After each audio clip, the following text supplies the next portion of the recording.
Good evening. This is the 18 WJTS News. I'm Charlotte Olson. Kimball International Incorporated was recognized as a gold-level recipient of the American Heart Association's Fit-Friendly Worksites Recognition Program.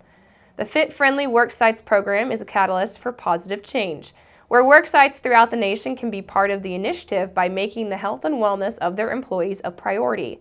Kimball International was recognized as a gold-level fit-friendly worksite by the American Heart Association My Heart, My Life initiative, and it was for offering employees physical activity support, providing and increasing healthy eating options at the worksite as well, and also promoting a wellness culture and implementing at least 9 criteria as outlined by the American Heart Association in the areas of physical activity, nutrition, and culture as well. Chief Administrative Officer Lonnie Nicholson said that Kimball is extremely honored and excited to be recognized by the American Heart Association as a gold-level fit-friendly worksite. Also stating that physical activity and employee wellness are very important priorities at Kimball International, and Kimball encourages their employees to incorporate physical activity and healthier nutrition habits into their workday to help promote greater health. For more information about the Fit-Friendly Worksites program and how it's helping to improve the health of Americans nationwide by focusing on the workplace health, visit http://heart.org/worksitewellness. Kimball International Incorporated creates design-driven, innovative furnishings sold through their family of brands, which includes Kimball Office, National Office Furniture, and Kimball Hospitality. To learn more about Kimball International Incorporated, visit www.kimball.com. The Dubois County Cattle Association and Purdue Extension, Dubois County, will host their annual cattle meeting on Thursday, March the 9th. The event will focus on improving herd genetic stock and also herd health, with the meeting beginning at 6:30 p.m. Eastern Time at the Southern Indiana Purdue Agricultural Center near Dubois. Speakers and topics will include Dr. Gordon Jones, owner of Red Hill Farms and retired faculty of Western Kentucky University. He will speak on cattle seed stock and its effects on calf crops and marketing. Dr. Brett Marsh, state veterinarian with the Indiana Board of Animal Health, will explain the recent changes to the veterinary feed directive.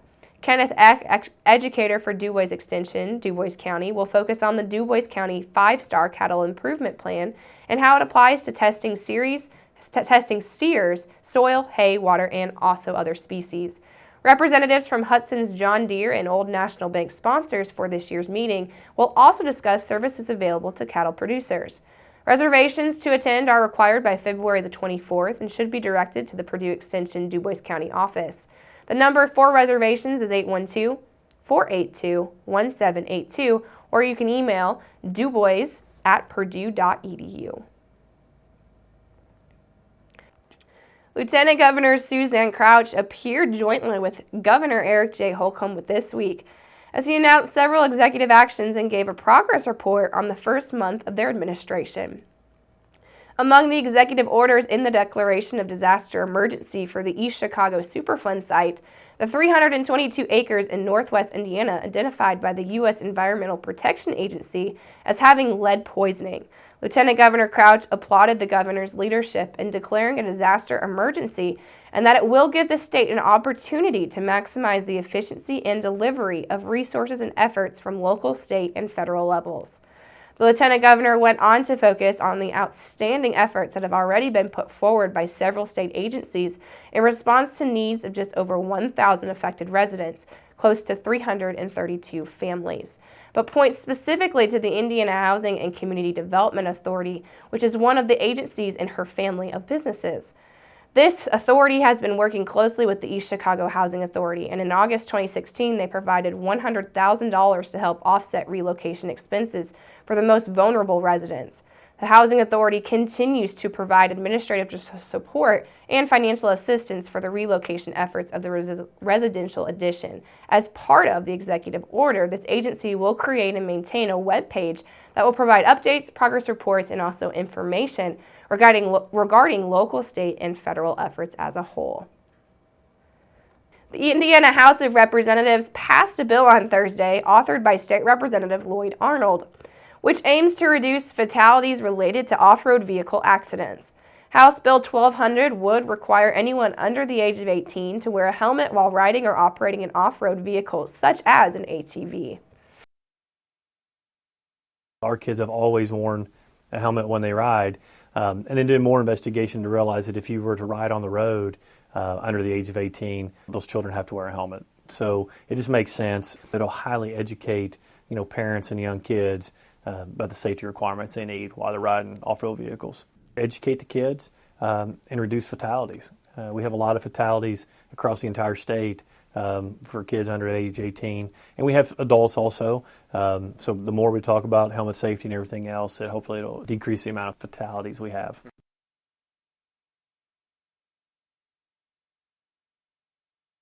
Over the last 5 years, 1,285 ATV-related injuries have occurred in the state of Indiana. Unfortunately, fatalities are on the rise, according to Indiana's Department of Natural Resources.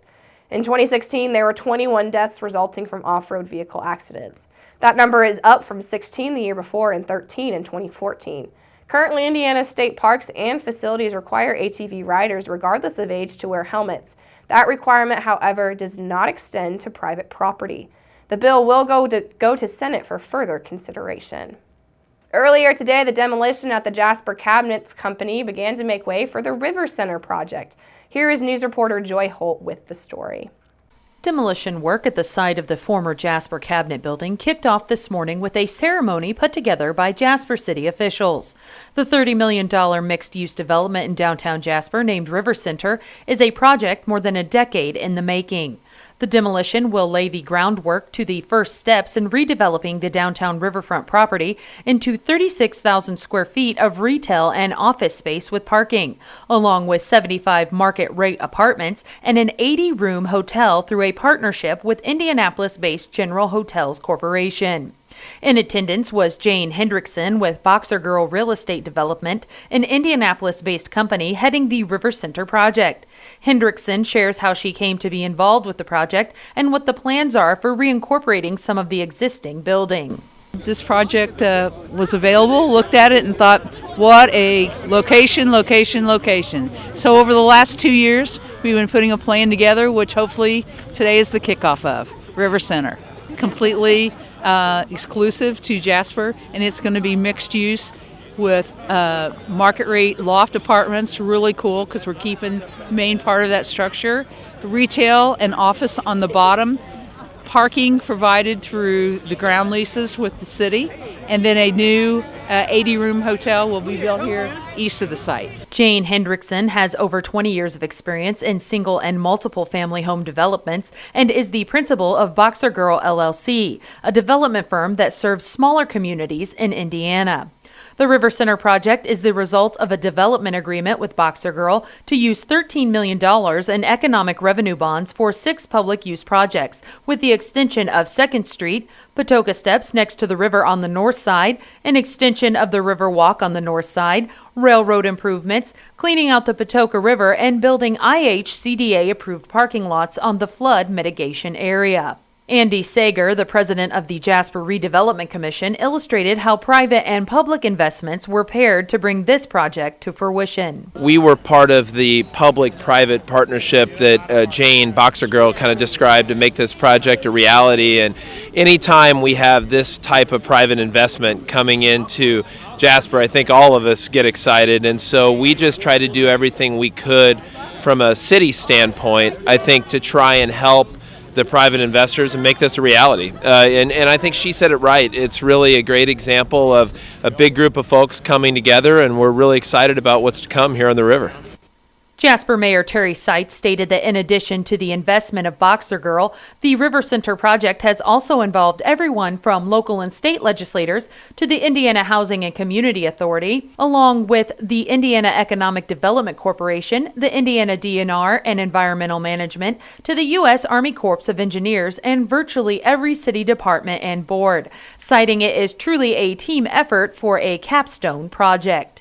Seitz was on hand to discuss the focus of area citizens on redeveloping the area and the fluidity of the process. I want to thank the citizens of Jasper who were extraordinarily patient for saying, Mayor, tear that building down, and ultimately we knew that there were things that could possibly be in the works.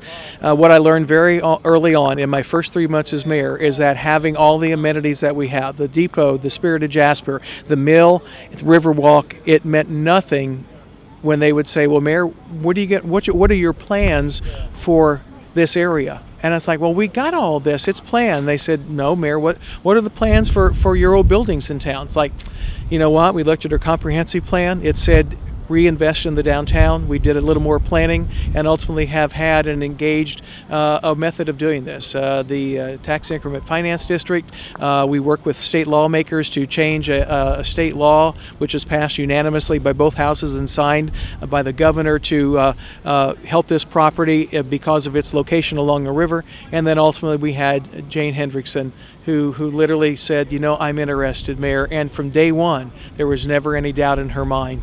And to have that confidence and to be assured that she has the capability and has her I's dotted and T's crossed, it helped us a lot. And then our city staff and departments the last 90 days really worked very, very hard, our boards as well. And we had so many public meetings, so many decisions made. I'm very proud of the process. Site says in the weeks to come, the area will be fenced off as the larger parts of the demolition are completed. Next on the agenda for the city to decide on will be a riverfront district, which is a state statute allowing the city to create liquor license for the area. Reporting for 18 WJTS, I'm Joy Holt. Thank you, Joy. And make sure to keep it right here, because up next we'll take a look at your weather forecast.